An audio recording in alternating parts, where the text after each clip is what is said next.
How's it going? Welcome back to the 10X is Easier Than 2X YouTube series. My name is Dr. Benjamin Hardy. I'm an organizational psychologist and best-selling author of multiple books, including 10X is Easier Than 2X. This is episode 8, and this episode is going to be a little bit different. I'm going to help you because we're now 8 episodes into this series, and this series is going to probably be 20 to 25 episodes. Think about this like a Netflix series. I'm taking you deeper and deeper into the granulars of what a 10X psychology means and what it means to 10X strategize towards your future purpose, towards your future self, and to operate as your future self. So in this one and along the way, I'll have some review and reflection sessions. I'm a huge believer in journaling and giving yourself the space and time to reflect. That's actually part of a 10X psychology. A big part of this, and I've talked about this, I'm going to go a lot deeper into it in the future, is flow and attention. So I'm going to go ahead and share my screen right now. These are the 3 pillars of a 10X psychology. And in this video, I'm going to actually invite you to reflect on how you're doing in these 3 pillars now versus where you were 12 months ago. But then I'm also going to allow you to map ahead and start designing where you want to be in these 3 pillars. From my perspective, these are the 3 causes. These are internal, by the way. These are the 3 causes of the 10X effects or the 10X results that a lot of people want in your life. And so identity is fundamentally 2 things. It's your story. And I look at story in 2 different ways. Your story is obviously the narrative you have of your past and present and future selves, but it's also the picture that you have. There's a great quote from Esther Hicks. Esther Hicks said that the picture you have of yourself is the cause of what you attract in your life. And so you have a picture of yourself in your mind, and that picture is who you see in the mirror. When you look at yourself in the mirror, what do you see? When you think about yourself, what do you feel? When you think about yourself, do you think more on the broken, hurt person in your past? Or when you look in the mirror, do you see the countenance of your future self? Do you see the reflection of your future self? Do you feel your future self's love for you? I would invite you to even ask, do you feel God's love for you? When you look at yourself in the mirror and when you think about yourself and when you talk, we all have what would be called generative language. The language we speak shapes a lot of what we see in the future that we create for ourselves. Who is the person looking back at you in the mirror? What is the story you have of yourself, but also what are your standards? Big part of standards is raising your floor. It's your floor and your ceiling. And I've talked a lot about in this series, the 80 and the 20, the 80% and the 20%, to go 10X, to have a 10X bigger future. 10X simplifies things. 10X is a massive simplifier. I love the quote, the bigger the vision, the better the decisions, but also the bigger the vision or the bigger the goal, the simpler the process, because bigger goals simply have less pathways of getting there. I use my son Caleb as an example. My son Caleb is a tennis player. We live in Orlando, Florida. He's a high school player, and his goal is to play in college. But if he made the goal to go pro, there's just a lot less options to go pro. So we live in Orlando, and there's literally hundreds of coaches that could get my son to the college level. But there's probably in Orlando maybe 5 that could realistically get him to the pro level. And so what that means is that higher goals have less pathways. There's just simply way less coaches that could realistically get my son to the pro level, which would be a 10X jump from college, than to the college level. So what that means is that higher goals are simpler. They weed out the 80% because most of what you're doing right now won't get you to the 10X goal. So this goes to time. This goes to attention. And again, I actually really invite you on this one, if you can, to pull out your journal, because I'm going to give you some genuine reflection questions. But if you're on the go, if you're listening to this on the go, then you might just reflect on where you're at versus where you were a year ago, and then also designing forward. But time is really about attention. And in future videos, I'm going to take you deeper and deeper into how psychologists would view attention. I would say attention is a few things. It's not only what you focus on, but it's on how deep you focus on it, and on also the perspective that you're focusing on that thing. It's not just what you're focusing on, but it's the angle that you're looking at it from. So your future self, as an example, has a different angle. And if you're thinking about performance, like high performance, pre-performance routines, there's actually a great book on this subject. It's by Joshua Waitzkin. He wrote the book, The Art of Learning. And that book is all about performance and learning. And he talks a lot in that book about pre-performance routines, getting yourself into the right frame of mind. So if you think about like an Olympian, think about a swimmer like Michael Phelps. He had a massive pre-performance routine that got him into the right mindset, so that when he performed seamlessly. He performed in flow.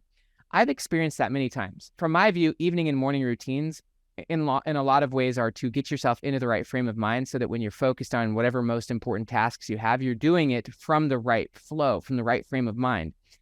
And so when I was blogging a lot back from like 2015 to 2018, I was blogging a lot on medium.com. What my pre-performance routine would be to identify and connect as my future self. My future self back then was someone who got a 6-figure book deal, and I did achieve that massively. But I wanted to write from the feeling, from the energy, from the certainty, from the faith, from the flow of my future self. There's a great quote from Florence Shinn. Florence Shinn said, "Faith knows it has already received and acts accordingly." That's actually a big part of identity, is what you identify with, what you know, who you know. And so I was striving to identify as my future self and with my future self. And then from there, from the viewpoint of my future self, to go deep into focus on what I was doing. And that at that point in time, it was writing blog posts with a confident, powerful way. And so time is really about attention, and it's about the depth and quality of your attention. And it's really about 10xing the quality of the 20% that's going to get you to your 10x jump. So using the 80-20 principle, 80% of what you're doing is a waste of time. 80% of what you're doing represents your past self and your present self. And a lot of that stuff was really useful, which you were deeply committed to and which you deeply identified with. But now it's time to let it go. Now that 80% is small fish, and it's a distraction from you going deep into your 20%. And so your 20% is what you're going to go deep into, and you're going to 10x the quality of it. Going 10x is really about quality, not quantity. It's about getting 10 times better at what you do and being better at fewer and more essential things. Less but better, to quote Greg McKeown in Essentialism. And then leadership is obviously just about you as a leader leading towards a vision, but also the teamwork around you. And so I'm going to go ahead and just give you some 10x reflection and designs around these three pillars. These are the three pillars, the three causes of 10x results. And so if you do have your journal, obviously feel free to pause this video along the way, journal and reflect on this. If not, if you're in the car listening to this in podcast form or something like that, just reflect on it. Just on a reflection, looking back over the past 12 months, how connected have you been to your future self? So this hits on identity and story. Your identity is either more as your desired future self, or you're still operating more as your past and your current self. And so just looking back on the last 12 months, whatever time this is for you, I'm filming this in June of 2023. So if I was to look back at June of 2022, how connected have I been to my future self over the last year? And how much has my future self been my operating system versus my past self? When you're operating from the future and you're letting the future dictate the present, then you're letting the future self and what matters to the future self, towards your future self, you're letting that shape your decision. By the way, I wanted to show you this. This is a brand new book. This is not my book. This is from a psychologist named Dr. Hal Hershfield. I've been really excited about this book, and I've referenced Hal's work a lot in my own book on future self. But this just came out, and I recommend it heavily. And I'm going to do a whole series on future self after this 10X series. The more connected you get to your future self, the more powerfully you live in the present. And so this is my invitation to you is, how much have you been operating as your future self? How much have you been letting your future self dictate what you do in the present over the last 12 months? And how connected are you to your bigger picture future self? The bigger the vision, the better the decisions. The more connected you are to your future self, the more intentional, the more powerful, the more beautiful you live here and now, because your future self sees things differently than you. So now looking over the last 12 months, what's the difference in the quality of your 20% now versus 12 months ago? So whatever your 20% is that's most relevant to your next 10X, remember, you've got a 10X future self, whatever that is, wherever your next own level of life is. That could be specific and quantitative. It could be holistic and more of your future self, your next level of life. But whatever the 20% is that you're going to focus on and develop mastery in, how much different is the quality in your 20% versus 12 months ago? For me, I look at the 10X jump very holistically. And so my 20% is a few key things. Obviously, it's personal, it's my faith, it's my family. So if I was to be honest with myself, what's the quality of my faith? And what's the quality of my relationships and connection with my family now versus 12 months ago? I see massive progress in the quality of where I'm at in my faith and where I'm at with my family and in the connections, especially with my wife and my older 3 kids, and how we operate in relationships. By the way, from a psychological standpoint, relationships are the reality. It's the relationship between two things that is more real than the things themselves. So as an example, it's the relationship between me and my wife that actually forms our reality. You have a very different relationship. If some random stranger saw my wife, they wouldn't have much of a relationship with her. And so there's not much meaning between those two. But me and my wife, we have a deep, powerful relationship between us. And it's actually that relationship that determines, that gives meaning to who me and my wife are. The relationship is more powerful than the sum of the parts. What is the quality, your current quality? And I'm asking you, seriously, what is your 20% that you're striving to go deeper in and develop greater mastery in? Because 10X is really about quality, not quantity. It's about less but better. And this is exactly what Steve Jobs would say. Steve Jobs talks all about simplifying things down and then making things masterfully quality rather than quantity. Quantity is about complexity. And if you've got a lot of quantity in your life, what that means is that first off, you're going for low goals, 2x goals, because 10x goals are going to force you to be simple. But also, it means that you're unclear. Complexity kills motivation, but also complexity means you're not being honest with yourself. You're caught in the thick of thin things. You're all over the place. So looking at the 20%, which is most essential and important for your next 10x jump, and you're going to go deeper and develop 10x the quality. It's about 10xing the quality of the 20% and letting go of the 80%.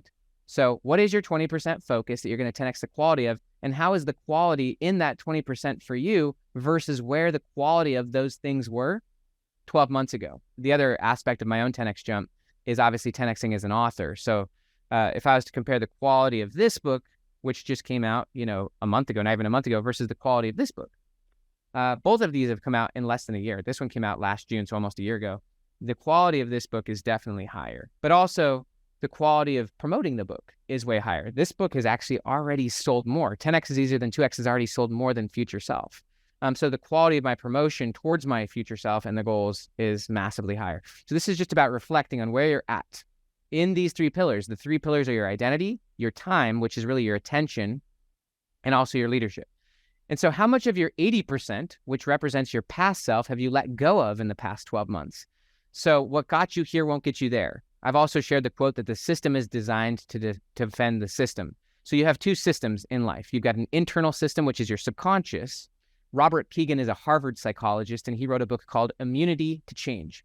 He talks about how we all have built-in immunities to the changes we want to make. And so if you're trying to make a 10x jump towards some goal that you have built-in immunities to that change. What I mean is you have built-in systems in place that are going to try to keep everything homeostatic. Your subconscious is you on autopilot.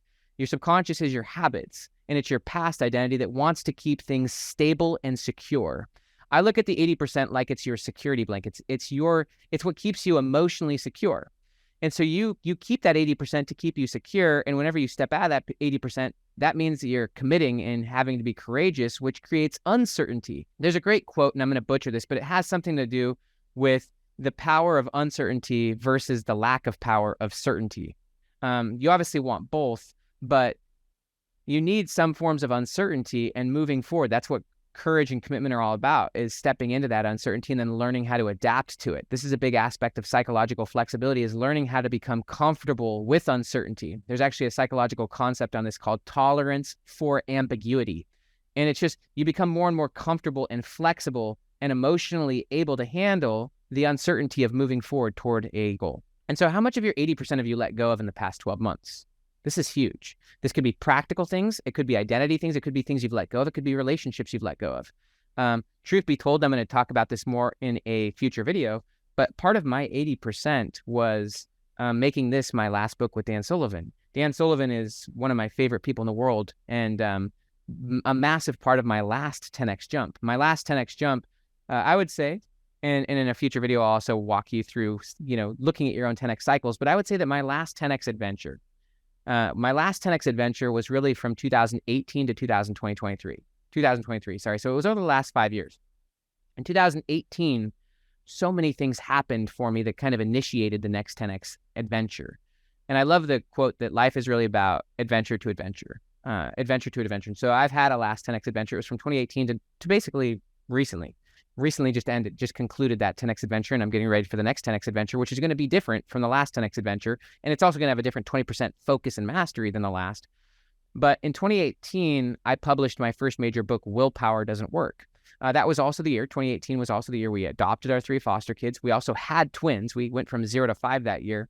And that was also the year I developed my collaboration with Dan Sullivan. So my first book came out. And so it's been 5 years. I've put out 6 major books since 2018, including Willpower Doesn't Work. And I would say that the pinnacle of those was my 3 books with Dan Sullivan. And it was powerful. It was massively 10x. And again, I'll share a video with more of the specifics on how we designed that collaboration, what made it 10x, and also what ultimately shifted it to a 2x, where it stopped being relevant to both of us. And we're both in the game. I love Dan. I love that whole experience. But that became part of my 80%, my past self, that didn't reflect the 10x new self, the 10x standard. And so I've shifted so much of my 80% out, so many things. And the 80% has a lot to do with raising your floor. And your floor is your standards and what you say yes and no to. I'm just asking you now, what part of the 80% or your past self have you let go of? This could be a job. It could be habits. It could be things you do. It could be ways you do things. A big part of my 80%, going back to my relationship with my kids, I would say is being as reactive. This is one of the things that me and my wife are working on with each other and with our therapist and stuff like that, is reaching a higher place of emotional development so that we can help our older 3 kids who we adopted, helping them through their teen years. It's massive. They're going through a lot and they're amazing. And I'm proud of them. But I also, there's a great framework by David Hawkins, Power versus Force. And I could see that for a lot of the last 5 years, I've been more on the force side with my kids. And now I'm seeing that that's going to create a lot of turbulence with where they're at with their psychological and emotional development that they want to go through. We got to get to that higher power side. A lot more courage, a lot more honesty, a lot more acceptance, a lot more love, a lot more. Yeah, it's going to be beautiful. The power side is so much more powerful, but it's a longer game. It's more of an infinite game, whereas the force side, you're more of a finite game. You're trying to force quick wins, honestly, again, back to your own security, because it's about you versus the higher power side. So how much of your 80% past self have you let go of in the last 12 months? What does your leadership and teamwork look like now versus 12 months ago? So if you're just looking at your life right now and also the teamwork around you, and this again can be personal or professional, what does the teamwork and your leadership look like now versus 12 months ago? I'm asking you to reflect on these 3 pillars: your identity, your time, and your leadership, which from my view are the 3 pillars of a 10X psychology. I'm asking you to look at these over the last 12 months and see how you're progressing, see how you've evolved. If I look at myself as a leader, and also if I just look at the teamwork around me now versus 12 months ago, fundamentally different. I do believe I'm a much better leader, but I also, if I just look at my teamwork around me, personally and professionally, so much better teamwork. And I've got better teamwork in terms of personal life. Even my son Caleb with his tennis, he's got a much better coach now and a better process around him. He plays with better players. But also the teamwork around my family, family support, social support, well-being support. If I look at the team towards my business goals, my 10X goals, very clear on the 20% and building the right who's. This is to the idea of who, not how, which is a big aspect of going 10X. You're not going to go 10X on your own. And the more you get collaborative who's, but also the more you get who's to handle the 80% so that you can go deeper and deeper into your 20%. Just amazed at the teamwork. And so I just want you to reflect on your own teamwork.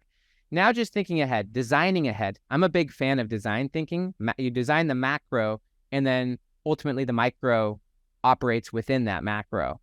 And so what is your 10X transformation? I think this is obviously a crucial question, and it's a question that you're going to get clear and clear on. I view the future as a draft and also the past as a draft, but based on where you're at right now, what are you committed to? What is your purpose? Viktor Frankl in the book Man's Search for Meaning talks a lot about how without purpose, in a lot of ways, people perish. Without a sense of purpose and mission, in the present, you lose meaning.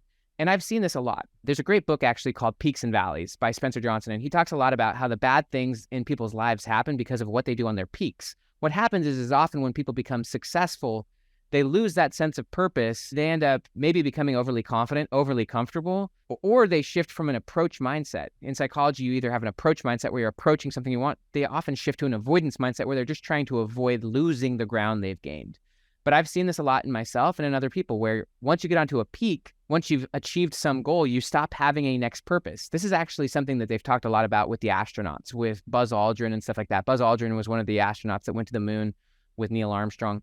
But a lot of the astronauts in the space program back in the day, they would work for years or decades towards the goal of going to outer space or even going to the moon. And then they would come back and they had this huge peak experience. They were on this peak, in terms of achievement, but they had no goal after that. They had no future self. And so they ended up going through huge depressions and stuff like that. And so the main point here is that you need a future purpose. Viktor Frankl even said it is a peculiarity of man that we can only live by looking to the future. This has a lot to do with connecting with your 10X future self. What is your next future self? What is your 10X transformation? The bigger the vision, the better the decisions, but also the connection to your future self is obviously going to frame and shape how quality you're living here and now. And no matter what you've achieved in the past, I love the quote from Dan Sullivan. He said, always make your future bigger than your past. I would also say make it better, higher quality than your past.